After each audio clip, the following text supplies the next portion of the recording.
Welcome, everybody. It doesn't look like many here, but I am told that there's about 100 online and 500 registered. I can't imagine why. There's nothing much happening in the sanctions world right now. And you know, when we sent out this invitation, or when we first conceived of it, Vlad and I, it was going to be a small discussion about a paper, a short paper that Vlad has primarily written about the oil price cap. And then we sort of had a broader conception of it, and we were going to talk about closing loopholes. I think that's how it was advertised. And now, you know, we're questioning almost the very fabric of and rationale of sanctions, while the supposed superpowers are deciding on normalization, and so I can't help but think that it's a real potential famine or feast situation of sanctions right now.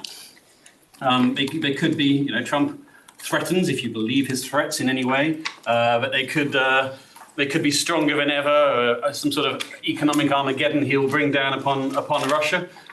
But I think that doesn't look entirely likely. I think we could potentially be looking at a US even though he wants to put tariffs and sanctions on his allies, he's quite comfortable taking them off what we consider to be America's adversaries, or certainly our adversaries. Whether America's adversaries these days is again another open question. But it does seem as though, to me, that the Russians themselves want all kinds of things, including sanctions relief, but not just that.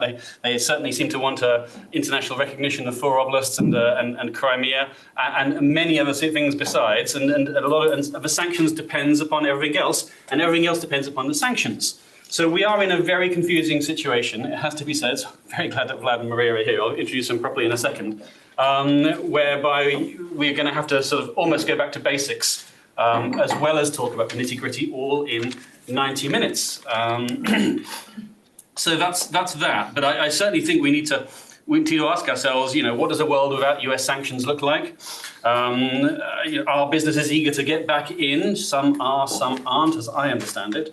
And yeah, a world in which Trump's occasional threats do come true and then go off again. This kind of world.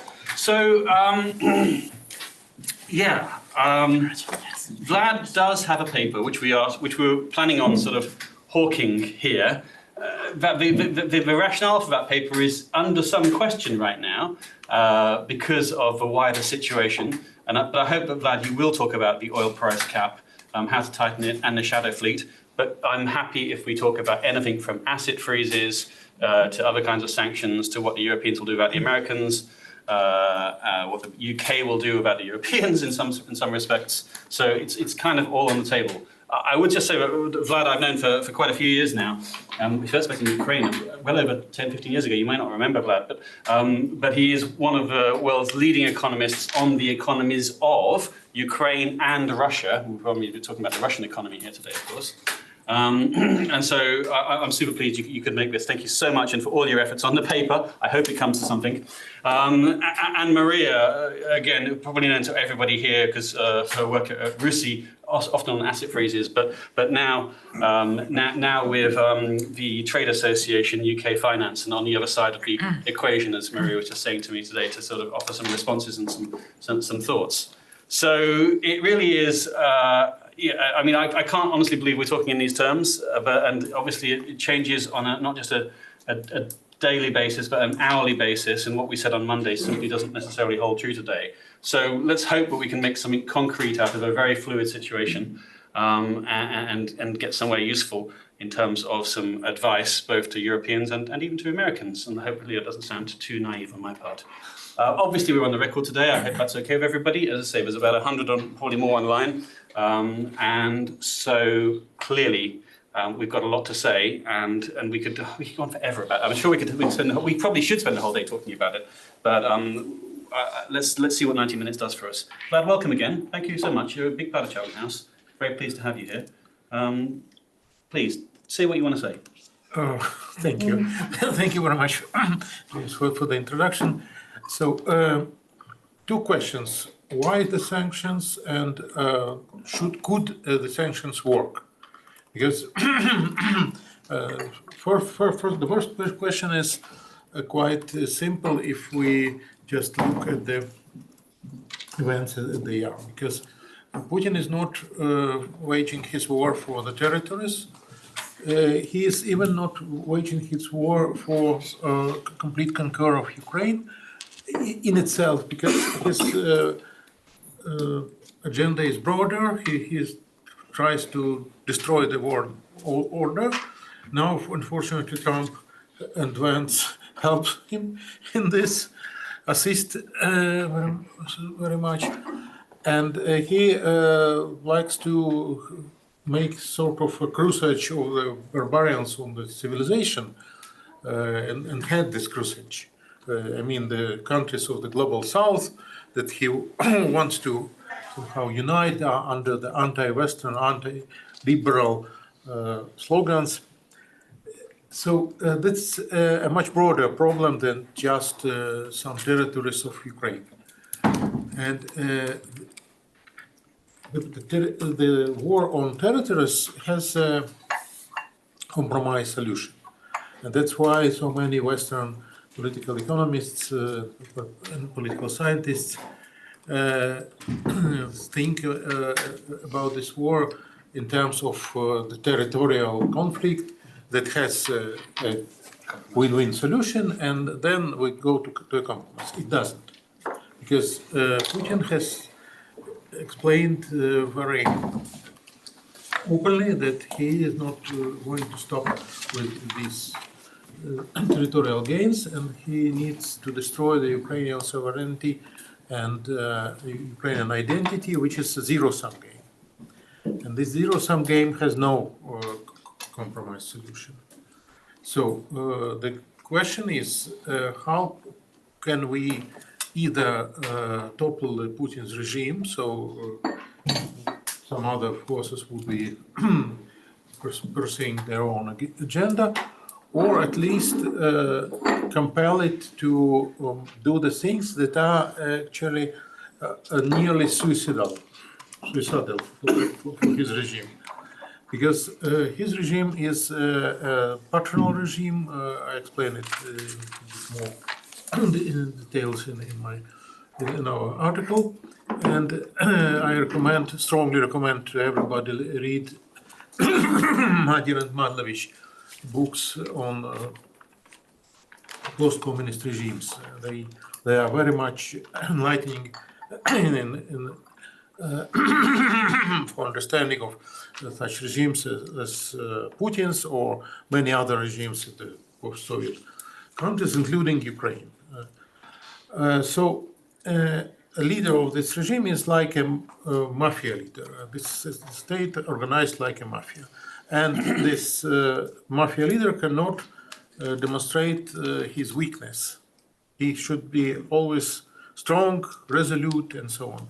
If he steps down from his initial purposes of so-called special military operation, then he would be despised by his own entourage.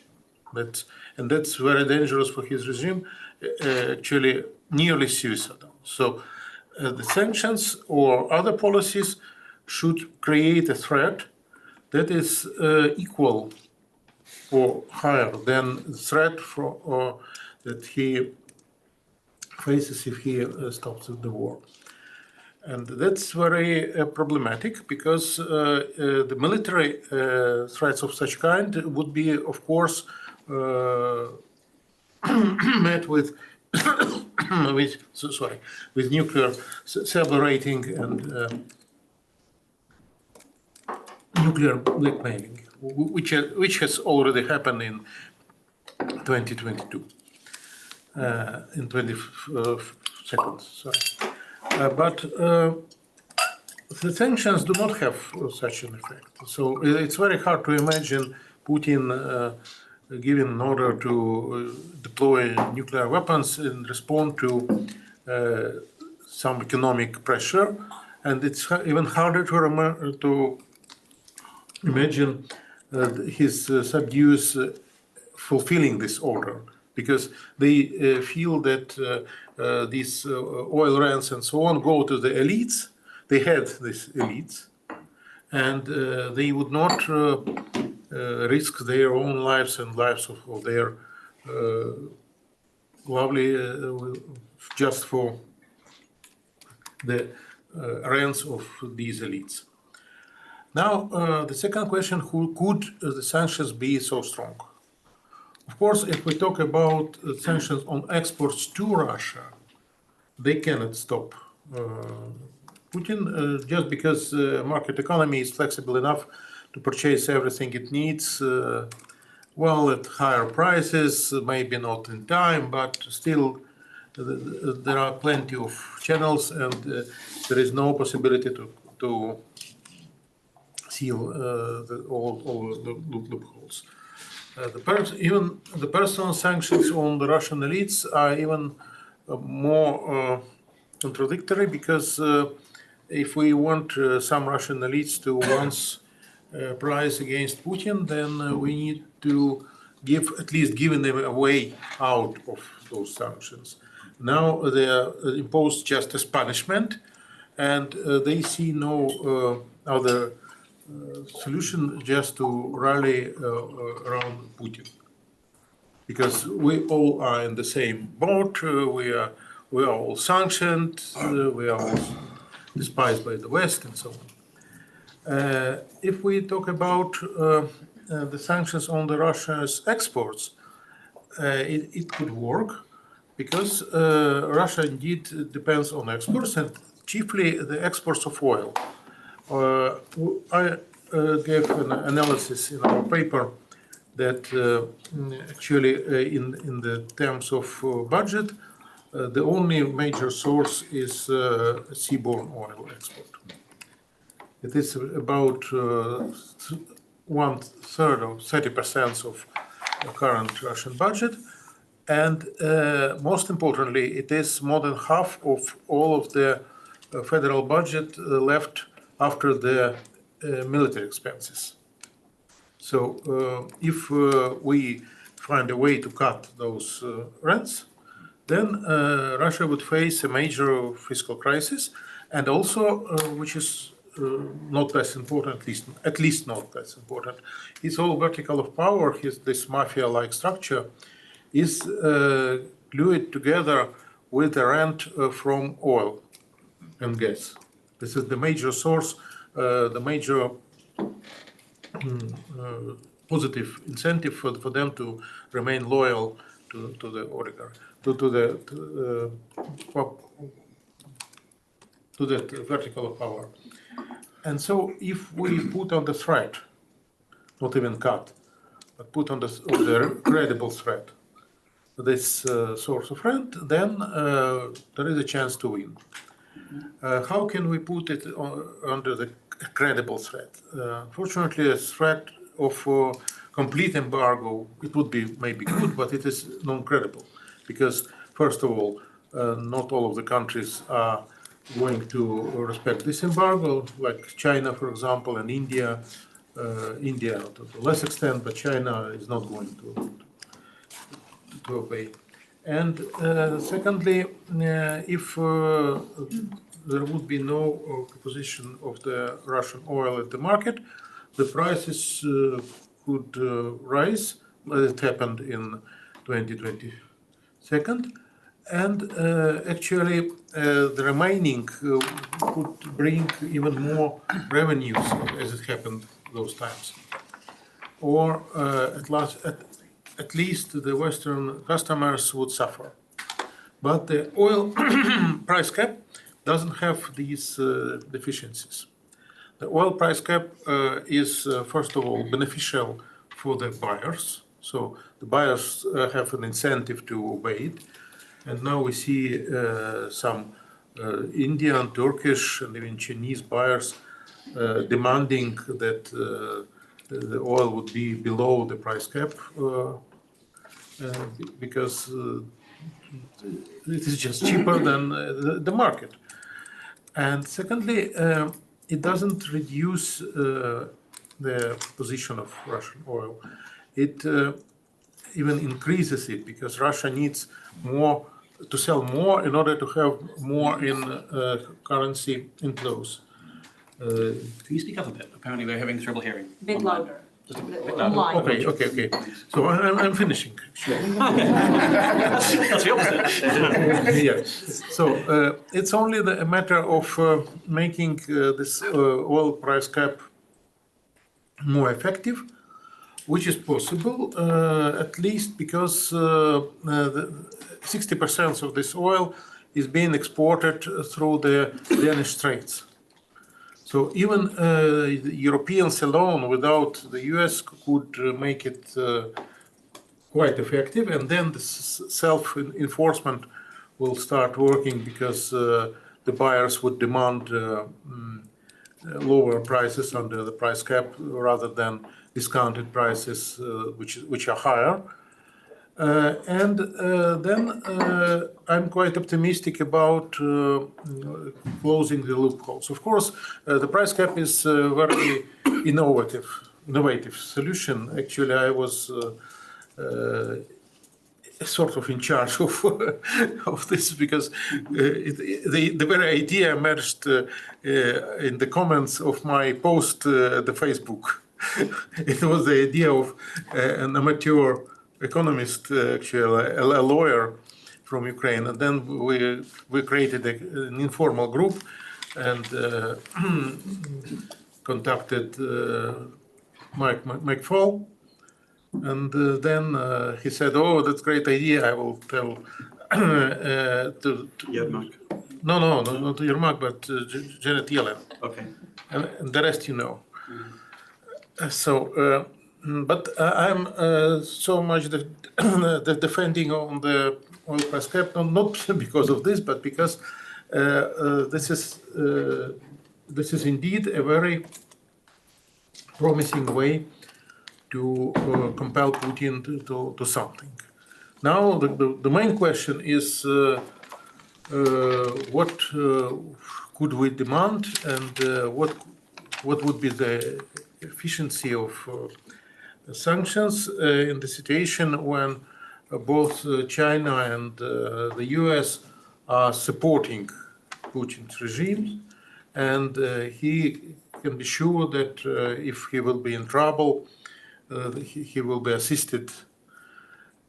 He will stay in power anyway, because of Trump and Xi. And that's indeed a puzzle. This is a question on which I, so far, do not have any answer. We've discussed. Fair enough. For the next paper. Yeah, absolutely. Vlad, thank you very much indeed. What I like about your ideas is twofold, really. One is you preface it with a political analysis of Russia and your knowledge of the politics of Russia and what is needed, the system of power, the vertical, however you want to describe it, and that gives you the basis for your ideas. And then finally, you're not trying to do with the paper and with your presentation. You're not trying to do everything. This is a very specific idea which is doable given if you have unanimity, and I'll ask you about that in a second. And so you know, I don't think on what we're arguing, you and me, is that it's not a magic bullet. It won't solve every problem all at once. It won't bring Russia crumbling to its knees. But it's one of the many things that needs to be done in order to, and without it, in fact, then we won't achieve our objectives. So I think you've really hit on a way of doing this. But I just have one question before I turn to Maria, and maybe Maria can think about this question as well, which is, let's assume for a second that it's sort of that the Americans are really not on side, that they really are looking to normalize relations with Russia, and they will lift sanctions. So the negative scenario. What is possible with your ideas without the Americans, or does it simply not work without the Americans? You. I think I'm asking you. I'll turn Maria afterwards. Okay, so I thought it was a question to Maria first. Okay, so first of all, there are Russian assets which are now frozen, and they could be confiscated. I know Timesh is arguing for this for already 3 years in a row, and there is a lot Europe can do with this money. The second question is what I have already said is about Danish Straits. So there is a perfect reason for closing the straits for the shadow fleet tankers, because they are dangerous. They are sailing without proper insurance. And if something happens to such a tanker, then there will be nobody to cover the multi-billion cost of ecological damage. So What I'm asking about is how much damage can we inflict upon the Russian economy without the Americans? I think with the oil price cap, a lot, because this is, as I said, like 1/3 of the federal budget, and if if we seal this price cap completely and then lower it, and or at least come up with a credible schedule of lowering the price cap, then it will be almost deadly damage for the budget, and a big damage for the balance of payments. Also some hit to the GDP. Know that the Russian economy is now quite fragile. Or maybe this is one of the reasons Trump is so eager to help Putin to get out of this trap, because they had a short-living boom, sort of military Keynesianism. A lot of money injected into economy without support of proposition of goods and services, and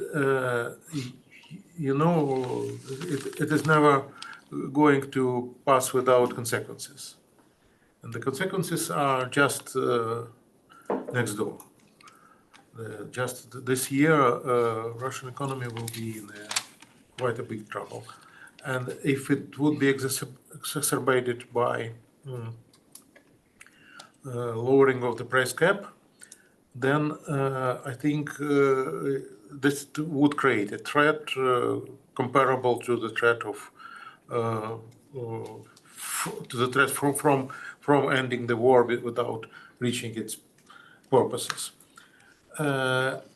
And these are the things that the Europeans can do, but they should be brave enough, because, for example, closing the straits could inflict some,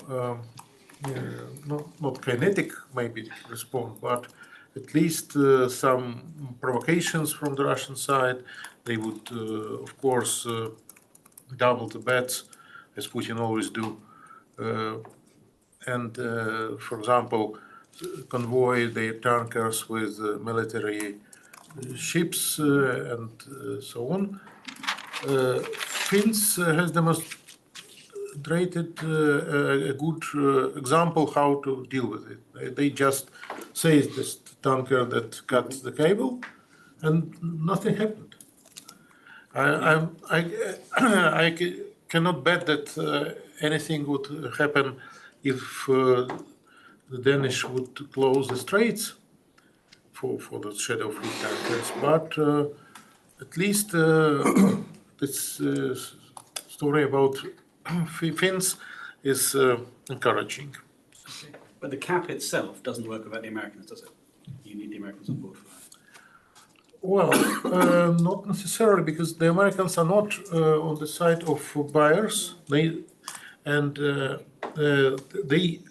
can, of course, help with the listing of the tankers and some other measures, right. Some secondary sanctions on the companies that are buying that oil. But the closing of the straits could be enough, because it would be 60% of oil going under the price cap, and 60% is enough for the buyers to become brave enough and demand respecting this. All right. Kind of Thank sanction. you. Thank you very much. Maria, thank you as well. We were talking in the outside room earlier about you see things a little bit these days on the other side of the equation, almost from the corporate side, but it's not as not simplistically as much as the fact they simply don't want sanctions, and they don't want for his license returned. More what they want, as ever in the corporate sector, they want clarity. It's something you were saying, which of course is exactly what we don't have right now. Yeah, I mean, hopefully you can comment a little bit on Vlad's ideas, and you've got some of your own solutions as well, I know. Yeah, so I'm just going to give a little bit of a background of where I come from. So I'm not an economist. I am an academic with a background in geopolitics. We used to work at a think tank and now works for a trade finance cultural association representing financial services. So it's got a bit of the best of the both worlds in terms of understanding sanctions, I think, because I'm very technical and analytical on one side, but I'm also thinking, how can sanctions be placed, and be effective in the broader geopolitical developments that we are seeing. And the reality of it all, I was listening to you, and there is one point that I think is quite important. I'm very optimistic still about the power of sanctions. I do believe in the power of sanctions as long as sanctions are a credible tool. And the problem is they can be a credible tool only if done, in alignments with as many international partners as you have, but not only with international partners, we're talking about states, but we're also talking about the different stakeholders. And this is where, the financial services industry, I think, comes into equation. So I'm going to try to use both of my old hat as an academic and my current hat as trade association, trying to come to a few points. And I was thinking, how do we make current sanctions a credible threat, especially given that we have a potentially very unreliable partner in the US? And the reality is, first of all, just because sanctions are first and foremost a political tool, you need to send a very strong political message, to send a strong message that even without the US support, the alliance that is still there is going to keep on, targeting the oil price cap, but targeting also additional, things, additional sectors, additional enablers and facilitators of sanctions and conventions, for instance. The second thing is to make sanctions a credible threat, you have to look at whether sanctions are working right now or not. And the simple fact that we have something like the shadow fleet, it tells me there are still a lot of loopholes that can be tackled. Now, going into the technical part, we have to look at what is it actually right now that is still a challenge. There are many, many things. Flags of convenience, that means that there are some countries with lax regulations that are still facilitating the shadow fleet to operate. Can we move on towards, for instance, diplomatic engagement with those countries? There are some that are friendlier than others, Panama being one potentially. There are some loopholes that are very similar to the ones that we would find in, any potential money laundering case. But we don't like to talk about money laundering because we think, it's not as fancy when we discuss geopolitics. Actually, there are lots of things, complex ownership structures. That is an exact thing that we would find in whatever money laundering case. Can we do work on those specific regulations or legislations that are, still allowing these things to happen? This is something that we can, discuss even without necessarily talking about it. Yes, obviously the US moved towards the Corporate Transparency Act and, their stance towards kleptocracy has made it a little bit more difficult to tackle. But that is an additional point that we could focus. And then the other part is it actually easy for financial institutions the moment that they receive whatever sanctions designation to implement those sanctions? Is it clear what they have to do? The reality is, when you look at the broader industry, they have had a long time to adapt. When it sees, those financial sanctions, they're relatively faster and quicker to implement. When we talk about trade sanctions, it's a little bit less unclear, not just because it involves financial services, but it also includes other sectors that haven't dealt a lot with sanctions for quite some time. I often make, just to avoid talking about the financial services industry for too long, I try to make the example with the arm market. There were the big auction houses that when sanctions got implemented, they were used to do the screening. But what about the smaller, auction houses in, Northern Ireland? They had no idea of what they were supposed to be doing. Now we're seeing the same exact situation happening, but with trade sanctions. So with additional sectors that are part of the broader supply industry and supply chain industry that they don't really know what to do. So there needs to be, for instance, a knowledge exchange that is not there. And that is a very practical thing that can be done with or without the US. It doesn't matter, it can be the UK government, it can be the EU government. So I think that the main point is, yes, definitely, sanctions are stronger if implemented in a broader alliance. And the US has the extraterritorial power, they can have, with secondary sanctions, additional leverage. But we need to send, first and foremost, a strong message that sanctions are here to stay, sanctions are credible, sanctions are strong, sanctions are achieving something. But if we do not tackle the current present loopholes, then I don't even want to necessarily suggest anything further, because it's already sending a clear message to Russia that they can evade sanctions now. So regardless of what else we do in the future, they can still find loopholes. And I also want to say something like, I started thinking, we got to the 3rd-year anniversary, and there was this moment for me where I was like, okay, if we were to redo it all over again, if February 22 happened now, what lessons have we learned? And the reality is that a lot of things that Russia has done, they have learned from other countries that were already subject to sanctions regimes. They learned from Iran, they learned from North Korea. The shadow fleet is not a new phenomenon. North Korea was already doing it. Iran was already doing it. So we haven't necessarily closed those loopholes. We haven't necessarily learned from those past mistakes. For me, it's great to think about the future, but we have a current problem right now, the present, with very clear gaps. And, they're not quick fixes, obviously, but I would love to focus on those a little bit more than Can I pick you up on that then? Yeah. Because it seems to me that loopholes, like so many things, are always going to be with us. Yes. I mean, it's something you can never eradicate completely. Not all countries are ever going to be on side. Yeah. You might get a few diplomatic wins, but you might not. So I guess, I know I'm sort of contradicting or going against what you're saying, but I guess what I mean, given a world in which there are always going to be loopholes, countries are not going to be on side. What can we do that's going to be effective, especially bearing in mind there's a time imperative here? I mean, Ukraine is on a lifeline; it's not invulnerable, and therefore, I'm sorry, but I have to say, I don't think sanction loopholes are going to get closed. So what can we do on understanding? I mean, we go back to coalitions of willing, and again, it's similar to my question to Vlad. How do coalitions of willing work in sanctions terms, not arms transfer terms? Because again, that is a de facto loophole, because not everyone's in a coalition of willing. Yeah, I mean, first of all, I would say that lots of loopholes have been closed, and they've made it more difficult. It's, again, you can't, I don't want to see it as a completely zero-sum game. Like other sanctions are 100% working, or sanctions are not 100% working. Sanctions are working because there was, I don't remember who it was, I think it was Commissioner McGuinness that one time said, we know the sanctions are working because circumvention is happening. And it's a very simplistic way of saying it, but the evading techniques are becoming more elaborate, and it's becoming more difficult to evade in sanctions. So we are seeing some progress in the same way that we're seeing, there was, again, bringing back the money laundering issue. There was one time there was like, but how can we make London completely get rid of dirty money? And I was like, well, London is a financial centre. There will always be, the risk. So you have to accept some inherent risk. The main problem for me is just seeing it, making it as smoothly as possible. And the coalition of the willing, I know that probably you want to talk about asset seizure. And I think that, yes, for instance, back in 2022, I remember because there are some people in the room here today, we were talking about this and it was a completely no answer. And then we started being a little bit more creative about it. And this is when we got, for instance, failure to disclose as a, predicate offence to sanction evasion, and this is how we got a little bit of assets, and we, increased resources for kleptocracy task forces, and we're going after the oligarchs. So we tackled the individuals' problems in a way. So it's a matter of being creative.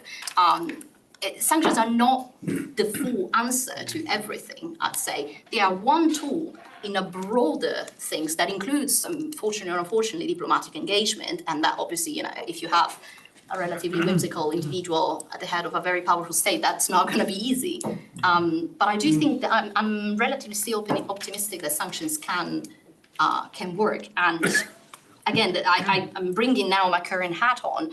I don't think that the financial services industry has been brought in as much as they can and they would like to, or in a way that it's sustainable and feasible. So for me, it's also, how do you make them credible? You have to show the sanctions, even if they keep on being, even if they're staying, they can be sustainable. And right now it's very, very expensive and it's very, very difficult for industry to keep up with the pace.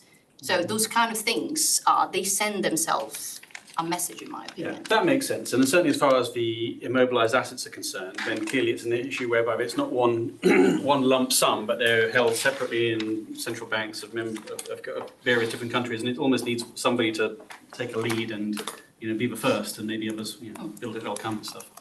Okay, thank you both. We have got just about an hour or so. There's a great deal of expertise in the room. You're right, Maria. I'm looking at it, especially directly opposite me, but probably, as was 200 online, I'm sure there's some online. So please put your questions in the Q&A and I'll do my best there. But Jameson caught my eye first, so please introduce yourselves, obviously. Okay, Jameson Farson, I'm a lawyer generally working with freezing the Russian 300 billion, but today I have a different question about this. So yesterday, Nigel and I got to meet with Tobias, who looked us in the face and said, Russian economy is doing great, it's not under any strain. We've read Craig Kennedy's things, we think he's lying. But so let's assume that you're right. Let's assume that, that putting pressure on Russia through the price cap works. Let's also realize we have a price cap. We've had a price cap for a long time, and the problem to me doesn't seem like there have been loopholes in the price cap. The problem to me seems that Europe has done with the price cap exactly what it's done for its own defense. Let America deal with it. So America sanctioned ships. America sanctioned ship holding companies. Europe, which is in a much stronger position than America, because these ships actually have to go through European waters, whether they go past Denmark or whether they leave the Black Sea, doesn't do this. And so if we're going to talk about making a threat of threatening 30% of the revenue that the Russian government has, hey, that's great. But then I'd like to hear concrete things about what Europe needs to do. It seems to me that, okay, lower the price cap, great. Have serious enforcement for all these British companies or Greek companies or anybody who issues a document when there was any possibility that the price cap wasn't being made. Sanction the ships, sanction the holding companies, and stop ships. Europe can do all of that, but somebody's got to sit there and say, hey, this is actually us, right? And going back to the capture of Russian assets, you know what the most effective thing, and I'm not a Trump supporter by any means, but the most effective thing that the United States ever did, I don't want to say United States, that Trump did to get Europe to take the assets, he said, you pay for the Ukrainian war. And then all of a sudden, all their like legal morality stuff came like, oh my God, look at all that money. Anyway. Suddenly the markets were so threatened. Not exactly a question, but do you want to hear any response? But I guess my question would be, what do you think the most effective things Europe can do in the price cap to make it work? First of all, start with enforcing the rules on the European and British companies, because I read that there are some investigations in the UK about the companies providing insurance for oil transportation above the price cap, but there are still no punishments. The same story with Greek tankers, Greek Maltian tankers. This is the simplest story. Second, there is crude oil and there are oil products. And oil products are already also under the price cap, but this price cap is set just much too high. It's higher than the market prices. So it starts with the first reasonable step, lower it to the below market prices. Then what I said about the Danish Straits, I'm not a lawyer. I am not a specialist in the legal issues. I know that there are some legal issues in it, but I think that they are still solvable. To make sailing without proper insurance just illegal, because it is for obvious ecological reasons. I think it would be supported by many ordinary Europeans. And then the next part of the story, which is harder and which is actually harder to do without Americans, is to make a sort of white list of buyers, because the shadow fleet is not the only loophole. Another loophole is just misreporting the prices. And in order to avoid misreporting the prices and transfer pricing, because, for example, Russians sell their oil to the company that is owned, to the Indian company that is owned by half by the Rosneft, and then this company refines this oil and sells the premium products to Europe. So such companies should be excluded from this white list of buyers. And I also have an idea that in order to be in the whitelisted, a buyer should agree to pay half of difference between the price it has and the world price on the Brent to a special fund to support Ukraine. It would be also a good impediment for the Russian affiliated companies to join this list, because for them it would be criminally prosecuted if they support Ukraine. So it is harder to do, of course, because it needs some due diligence of those companies and so on. But still, such things are doable. And also, I forgot to mention one good thing that I have borrowed from Kamil Galeev. He is an American researcher of Russian origin, not actually Tatar origin. And he has an intelligence company in the US, and their investigation reveals that there are some very narrow critical components that all of the Russian metal cutting industry is depending on, like software which is produced and supported by Siemens, and there is no any substitute to this software. So Siemens is also a European company, and if Siemens would refuse to provide them such software and also some cutters and some other critical parts of the equipment, then it could stop the whole metal processing industry in Russia, including the military industry.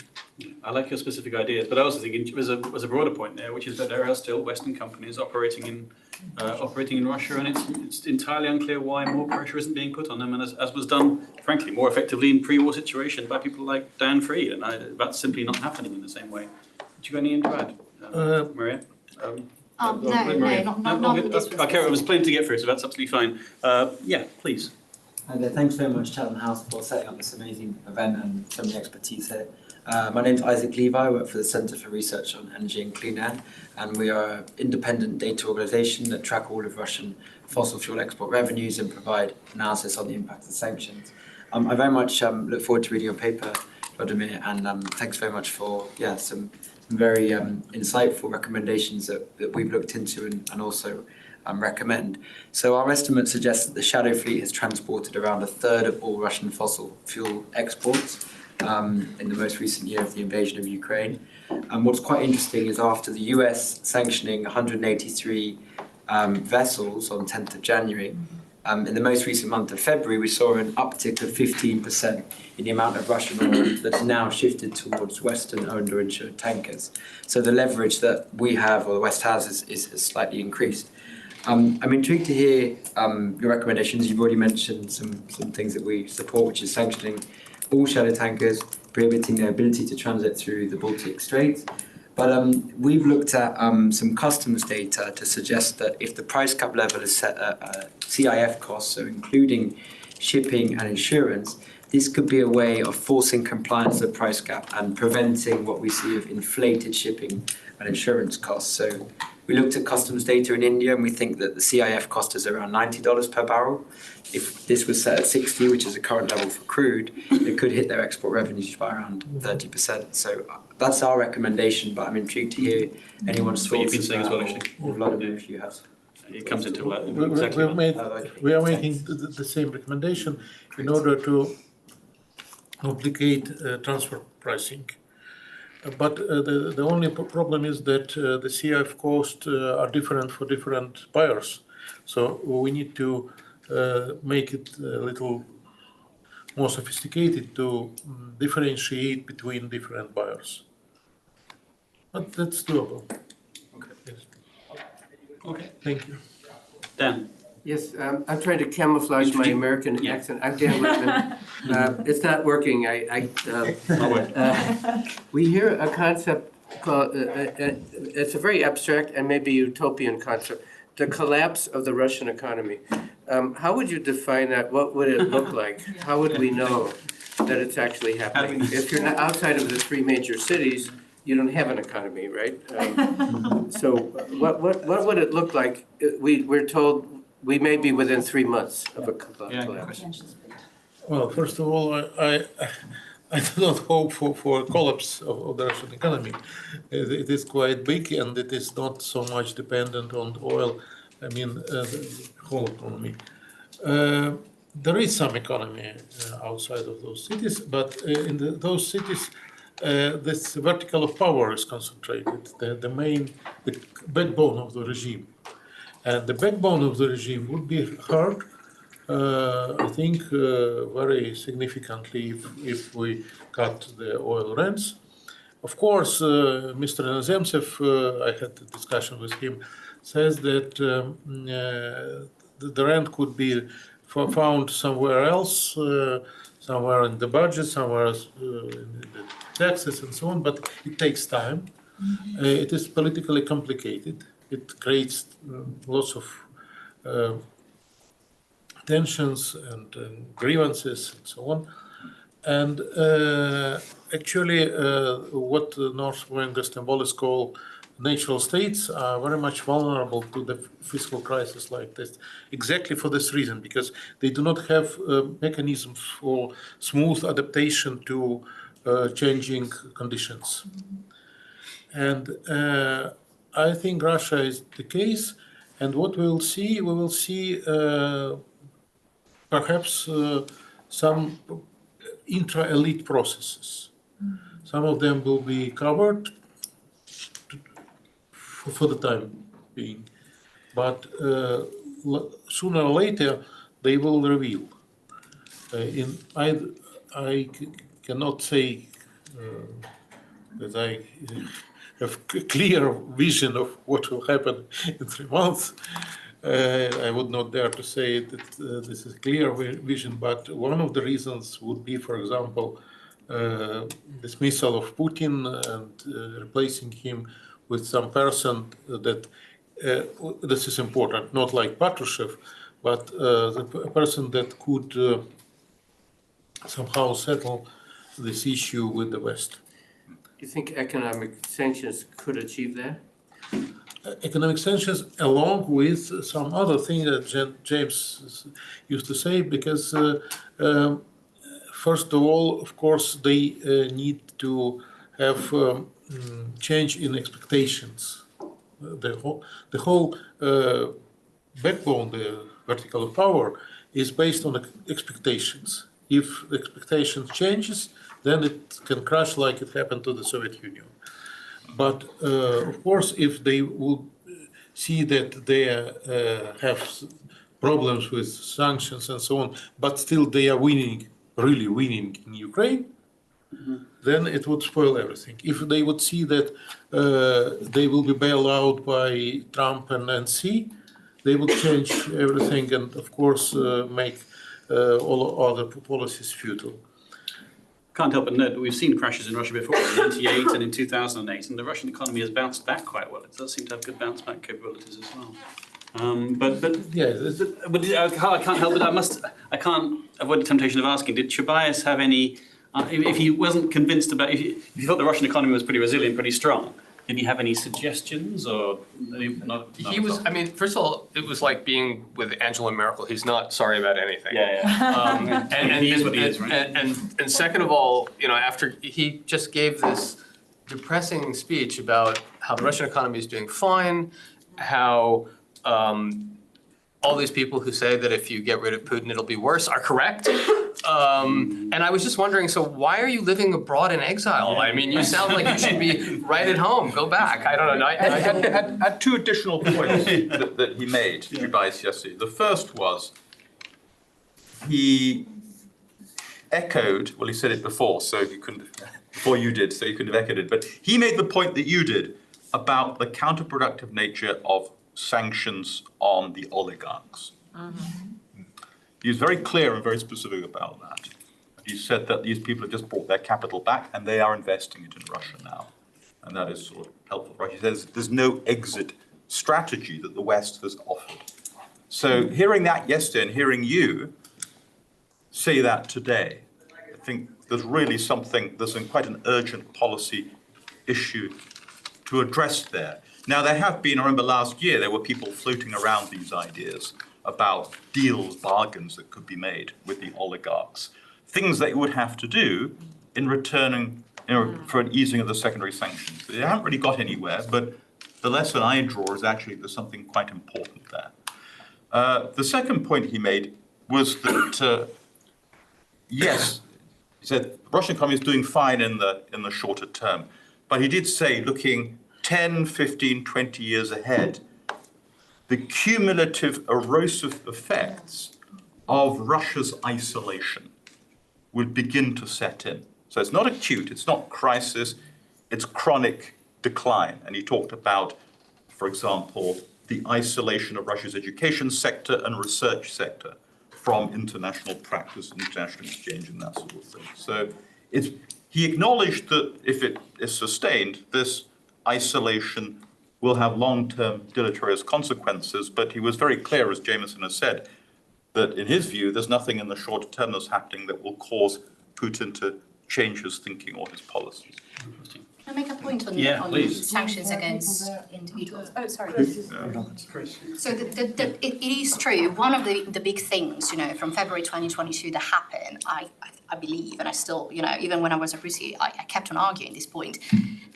People didn't understand what sanctions were supposed to be achieving. So there was this plethora of sanctions that were imposed on the supposed oligarchs, thinking that they were having an effect. That was just political signaling. It wasn't necessarily going to achieve anything at all. If anything, they diluted the conversation that needed to happen on sanctions. It diluted the conversations on the seizure of assets because we were focusing too much on the corruption element and the oligarchs.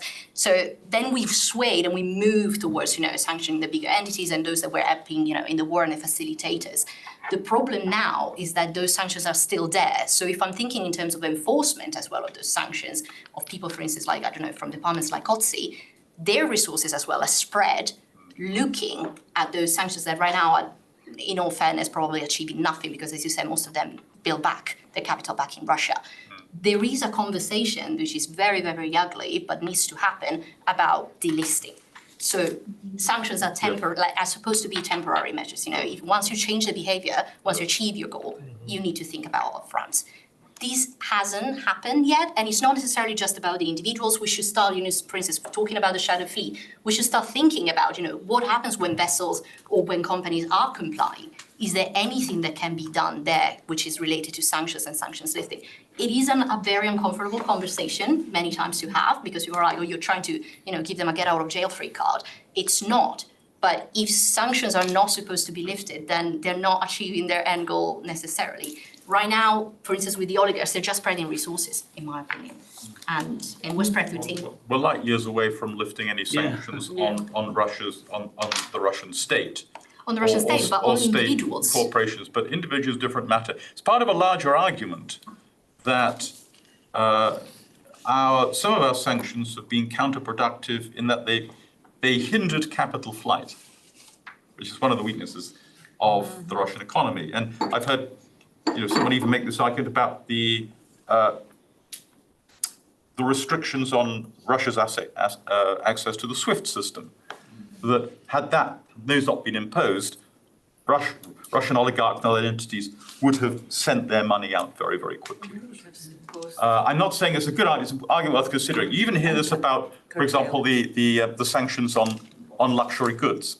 Let Russia spend, export its capital on buying handbags. Handbags don't make the Russian war machine better, but they drain the Russian financial system at least a little bit of capital. I'm not saying these are sound arguments, but there are sort of complexities in understanding the mechanisms that we want to sort of exploit and encourage. I can't help but think that, again, a little bit like the loopholes question, that there are always going to be unintended consequences. I mean, Chris and I have talked about this in the past, that it's not so much unintended consequences. There are going to be consequences, just like in sanctions hurt the sender like they hurt the receiver. So, and we have to, that's not an argument for not necessarily doing them, the fact that they don't have a few side effects, like any medicine, I suppose. The argument here is actually certain specific provisions have been counterproductive, and that's an argument we have to take seriously. Let me comment a little Yeah. bit, because I'm afraid that if the West would not impose sanctions on the Russian oligarchs in terms of capital flight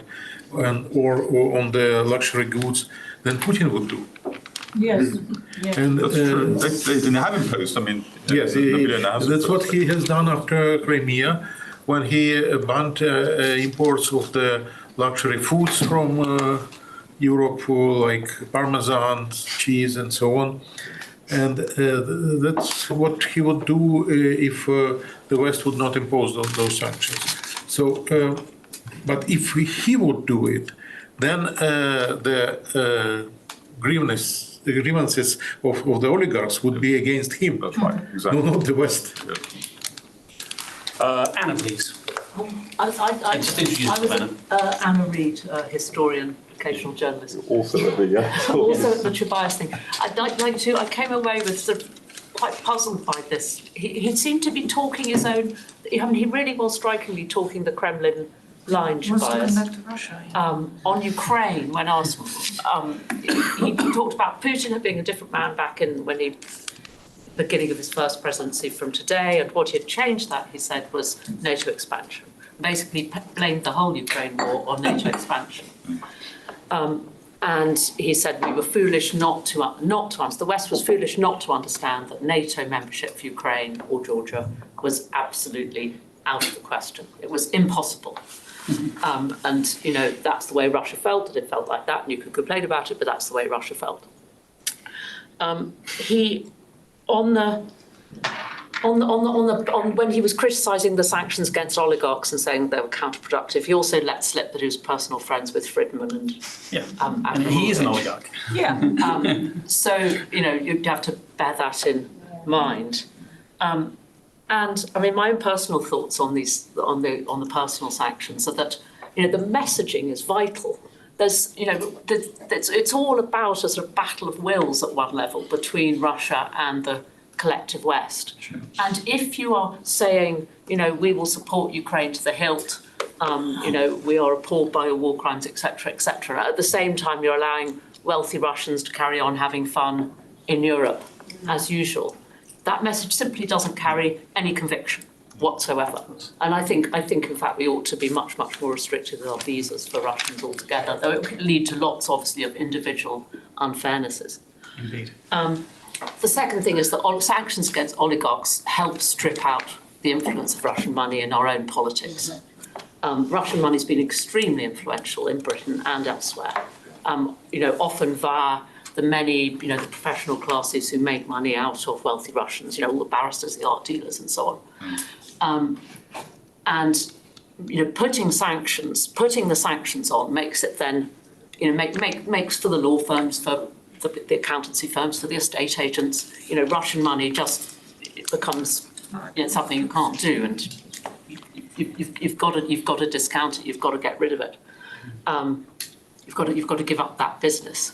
Whereas if they're carrying on doing that business, then they're busy lobbying their MPs, their industry lobby groups, carrying on pushing for you know for softer policies against Russia. And we saw that happening for years, and between 2014 and 2022. Thank you. And since you mentioned Tobias and Friedman, and I did notice a report this morning saying that Viktor Orban was threatening to put a span in the works of EU sanctions if Friedman wasn't given an exemption. So again, he seems to have his supporters in various places. I must say, I did slightly wonder what Tobias's actual agenda was. Yeah, but that's always been true for Tobias, right? So he's never been on the side of the angels, really. Chris. I'm Chris Sabatino with Chatham House. I'm not going to try to hide my American accent either. I'm the Latin Americanist here, so I'm clearly a fish out of water, much colder water. But I've worked on sanctions a lot. I'm not anti-sanctions, but I come from the land where sanctions have failed miserably. And listening to this discussion, what I hear mostly is this assumption that the goal is really tighter sanctions, more pain. And that's really the way it's revolved. It changed a little bit, and I read an early version of your paper, Vlad, and it does sort of talk about and play out what is the theory of change of altering the price cap. That's important because you define it exactly, and I can draw, making, I think, a pretty good comparison with Maduro and Venezuela. These are mafia dons. These are capos. That's the way they operate. They have and you play that out very well. But even in the other sanctions we've talked about, what is the theory of change? And much as this very good paper talks about the scenarios for Ukraine, I think it'd be interesting to play out what are the theories of change of sanctions tightening? What should we look for that would signal that there could be cracks? It isn't just collapse of the economy, because let's be honest, Cuba, the economy's collapsed. It's gone back to the Stone Age. I mean, literally, they're growing rats for protein. Castro's still there. Raul Castro's still alive, barely. But the regime will probably even outlive him. So, I mean, I think, playing out as you do in your paper, Vlad, the theory of change, I know it's much more difficult with Trump in the White House now, but I think that's important. And I'll also add one other thing. In Venezuela, we tried the Track 2 diplomacy program, offering up to a lot of the Magnitsky sanctions targets in Venezuela. Basically, they were offered, look, if you allow the elections to be free and fair on July 28th, or if they're stolen and you break with the regime, you get a get out of jail free card. You're taken off Santa's naughty list. And no one took it. Yeah, can I just No one took it because they know that as soon as they signal, so it's a nice idea giving these guys an exit ramp, but you're also then signaling a certain element of weakness that can be a problem. I know This is interesting though, because for instance, there are also examples in Africa where actually doing exactly this has allowed, conflict mediation and people to come to the table. So it's probably also, a matter of thinking of the cultural and the sort of setting and geopolitical setting where you're doing this. Yeah. Magnitsky in Venezuela, I would say, yes, is powerful, but potentially there are others that are a little bit more effective. Clearly very examples where sanctions have utterly failed and where they've genuinely succeeded. And Russia seems to be, in some respects, it's in the middle of that, whereby there have been negative consequences, but also very restrictive effect. And just to add to your points, Chris, by the way, Chris has written a paper, not yet published, but on the global sanctions regime and its successes and failures. So I'll direct you to that at some point in the future when it's out. A couple of years from now. Publication process. Yeah, right. Probably, but just to add to the point for Vlad and for Maria, Mandeep Singh on the online has basically made this point that the shadow fleet is proof that sanctions don't stop flows and therefore you just reroute them through opaque networks. He says ship-to-ship transfers and such like. So he's basically saying that if avoiding sanctions is more profitable than complying with them, why aren't we sort of reinforcing this parallel economy? Isn't it better to do other more positive things in terms of economic alignments rather than the negative? Is Mandeep's point. Do you want to go there? Well, sorry, I'm not sure I have grasped the question. Well, the question is that there's an assumption here, but we need to be tightening sanctions. But Mandeep's point, and I think to some extent Chris's, with his more global view, is that actually we're tightening it so hard, or trying to tighten it so hard, but more things are slipping out of our fingers. I would probably maybe you think of the answer. I think so. First of all, I'm not necessarily advocating for tightening sanctions. I'm tightening for clearer guidance and closing the loopholes, and that is a different thing. It doesn't mean more sanctions if the sanctions are not warranted and if they're not targeting the right things. So for me, if anything, is literally looking at what is not working right now. And it's not tightening in itself, if you just simply mean, setting expectations whenever you decide on whatever regime and explaining, even for the industry, sometimes there is no clarity on what it is that they're trying to achieve. Sanctions, that is something that I see as, everybody's understanding better why they are implementing, they're doing what they're doing. So that for me means tightening. It doesn't mean more sanctions, it doesn't mean, any kind of that.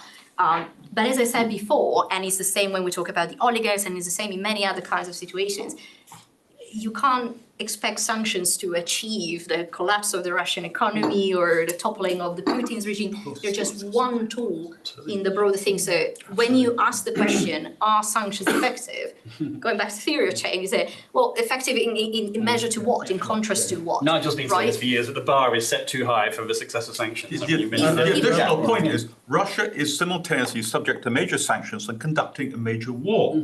So it's not only about change, it's also about constraining. Yes. Even if Russia continues to wage its war, then sanctions serve their purpose if they deprive it of some of the resources that it wishes to devote to that. And that can be resources both in terms of aggregate GDP, but also in terms of these niche capabilities and the Kamil Galeev argument and so on. So, and the final proof of this is Russia hates sanctions. And Putin has repeatedly said, as a condition for the end of the war, the lifting of sanctions. He's not indifferent to them.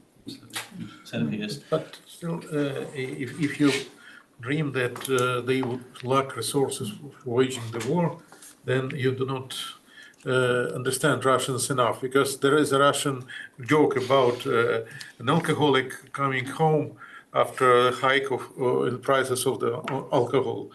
And his little son tells, "Daddy, are you going to drink less now?"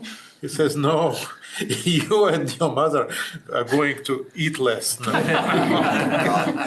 But there's no such thing as a free lunch or a free drink in that case. At some point, the chicken's coming. If the pie is smaller than it would otherwise be, they have to devote a larger slice of it to the war. I don't think you're That's disagreeing. At some point, the rubber hits the road. At They some would point, it constrains. slice the pie in such a way that the war needs would be satisfied for every price. And there's always a cost. in terms of targeting, it is a difference like between carpet bombing and precise, let's say, attacks. Missiles. Glide bombs, whatever. Yeah, missile. Because you can spend lots of explosive and do not reach the goal, because the goal is somewhere hidden in the mountains or in the bunkers. But if you first invest in the reconnaissance and find exactly the place in which you should hit, and then hit this place with a precise missile, then you spend much less. So you do not need to tighten the sanctions at all, but you need to focus them, to refocus them exactly on the place when they could be effective. And actually, you also have limited resources of enforcing the sanctions. You cannot spend much your taxpayers' money for, say, due diligence and so on, in order to prevent leaking the chips to Russia. But you can focus on some very critical points, very few critical points, like Mr. Galeev suggests, and then focus all of your efforts on these points. I don't think you're disagreeing, as it happens, for what it's worth. But I would just make the point that Nigel understands Russians as well as anybody in this room, in my experience. Yes. I'm sorry. Yes. Arisia, you Right. had a question. Thanks a lot. Arisia Lutsevich, Ukraine Forum. So I think the question maybe to the speakers first is, if we are seeing this fracture of sanctioned regime because United States goes its way, do you think it's advisable to make a list of sanctions that Coalition of the Willing will be defending, right? We cannot pick all the battles. Which of those you think, based on the constraining action of factor, that should absolutely be in place, given Russia as a security threat to Europe, if not to America? I think one question that I have specifically would equipment for oil industry, because we do know Ukraine has destroyed a lot of Russian refineries and they are desperate to repair them. They cannot get equipment for them in Russia, they need it from abroad.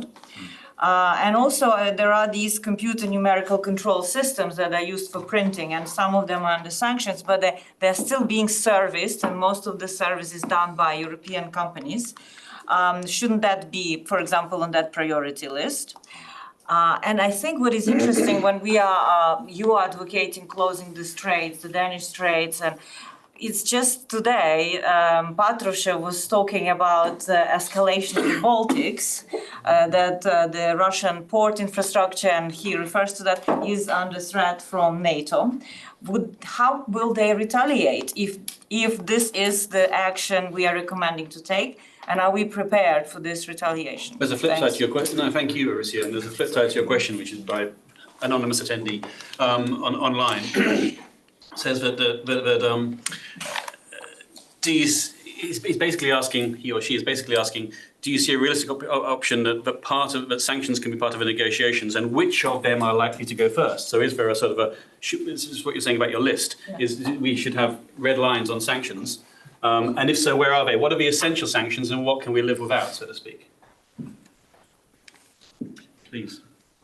Well, first of all, of course, in terms of red lines, I would insist that one should stick with technological sanctions, like gentleman in front of me said about long-term perspective of the Russian economy.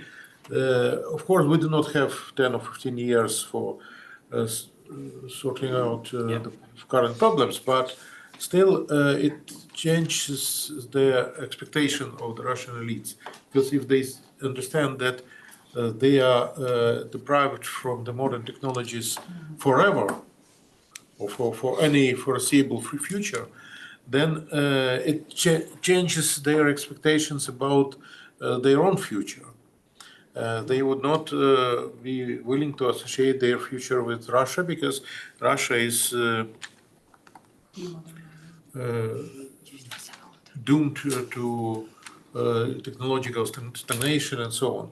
So this need be something like Soviet Kokom, which didn't work perfectly, but still worked, and still the Soviet Union was far behind the West technologically.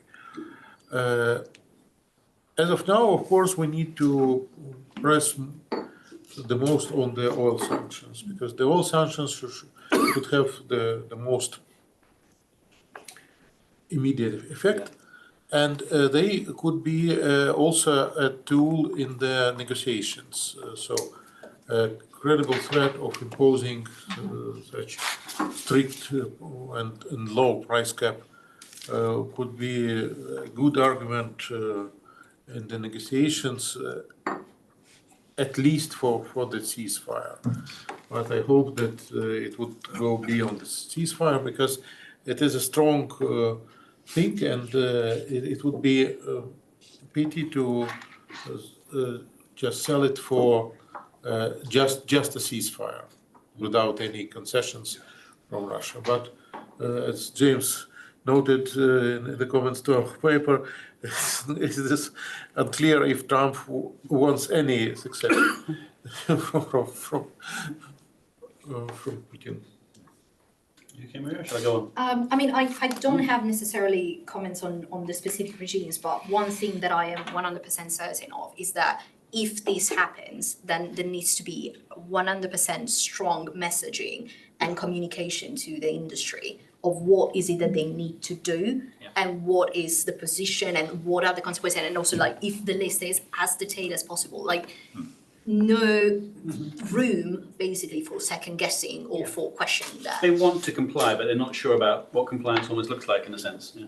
Moving beyond Russia, you know, the very simple, what is happening with Syria now? There is no clear indication of what is going to happen. That in itself leads to, you know, potentially laxer implementation of the sanctions, or, you know, the different positions on the ICC. It's reasonable to have clarity on the rules, but it's not reasonable to have clarity on what the international picture is going to look like. No, but on the expectations for the industry itself, because if you then are saying, no, we are allowing, for instance, I don't know, part of this regime to be lifted because the US is doing the same, and then there is that secondary potential, or there's one tiny entity, you're like, no, actually, this was owner controlled, so you should have kept it. So as long as you are clear on what you want to be frozen, then it's great. But otherwise, I just want to be sure that if there is this sort of misalignment, that at least there is a coalition there. Noted.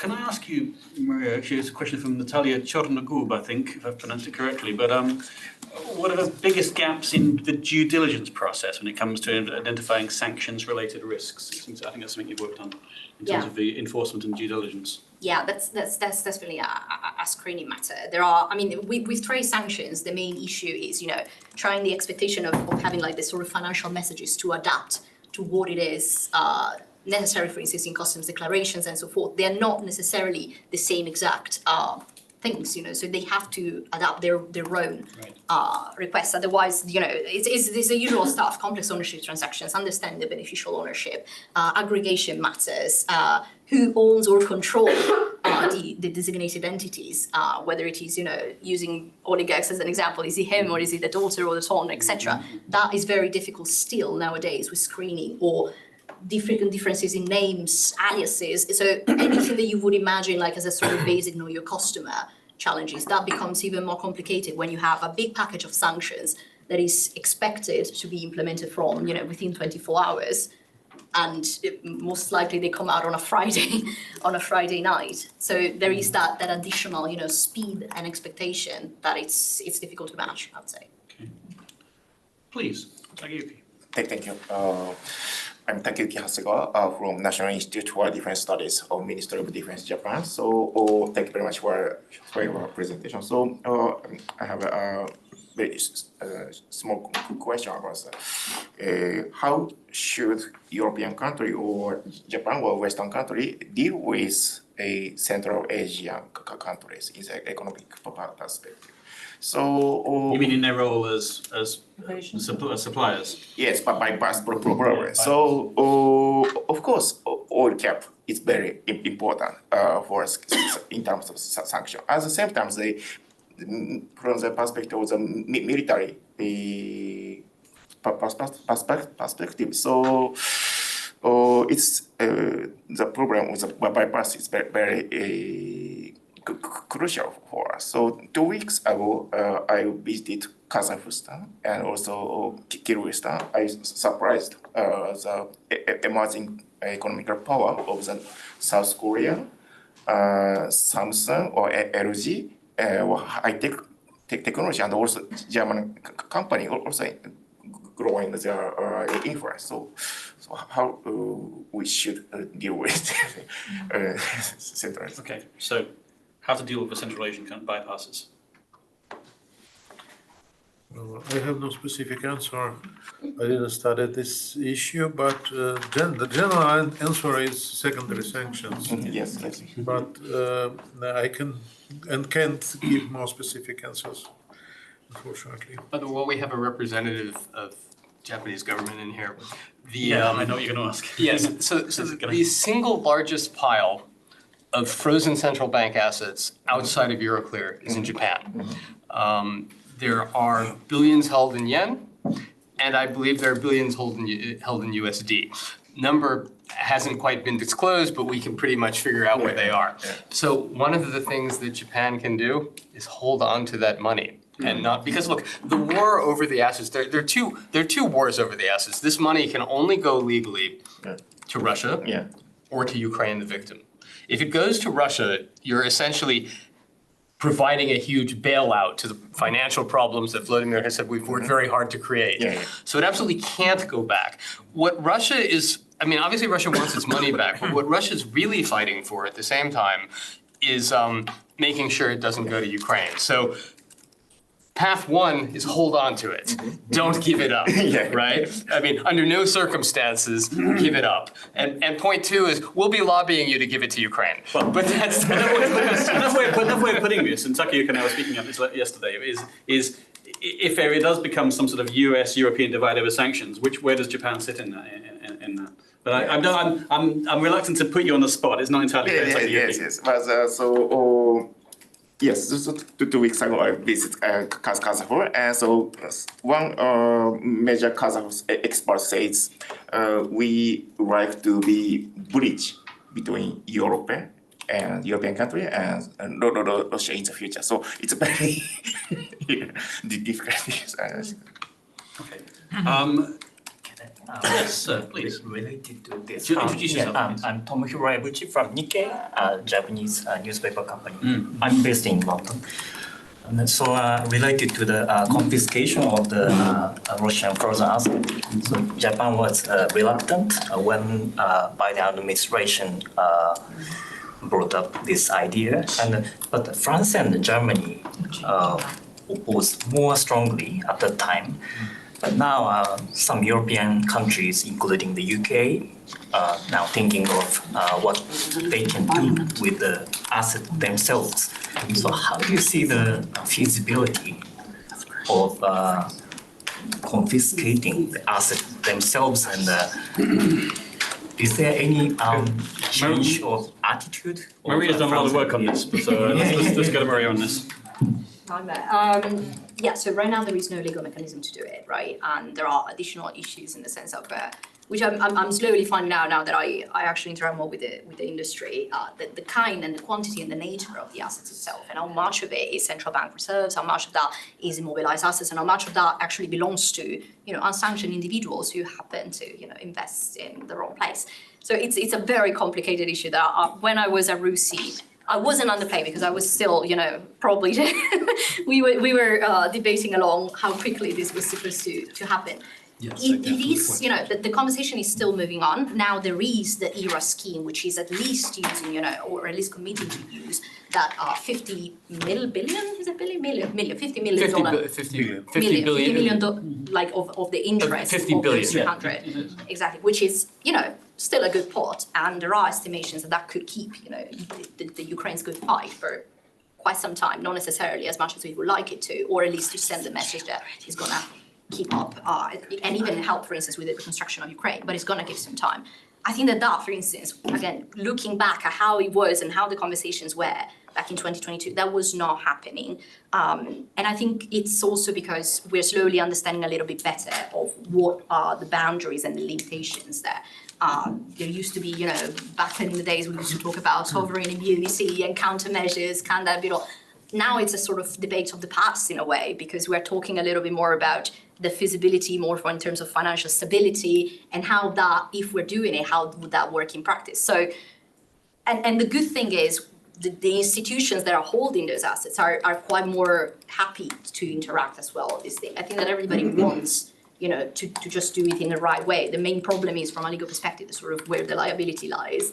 And if governments are happy and to move forward this, with the UK actually pushing quite a lot for this lately, whether they're happy also to take the liability in case there are future challenges, because that is probably the biggest question mark.